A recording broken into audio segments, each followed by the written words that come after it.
Hey guys, in this video, I will show you how to send money from HSBC to PayPal. All right, so let's begin with the video. So the term send is actually inaccurate because you can just cash in using your HSBC debit card into your PayPal. So to do that, let's head over and click onto this add card or bank.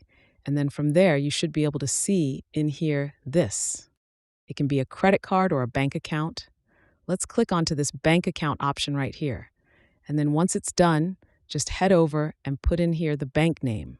So let's put in here HSBC.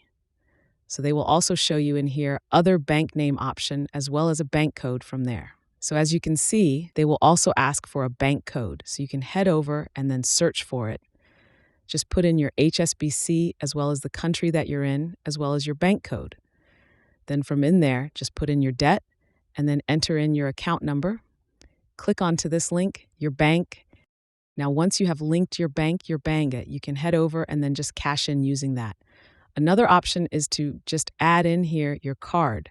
So if you have a credit card from HSBC, click onto this link, a credit card at Snadler, and then from in there, you should be able to see in here this.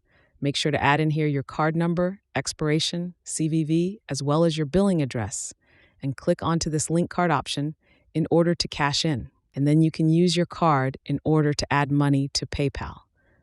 So that's basically how you can send money from HSBC to PayPal. So that's all for this video. Consider subscribing if you find it helpful, and I'll catch you in the next one. Thanks.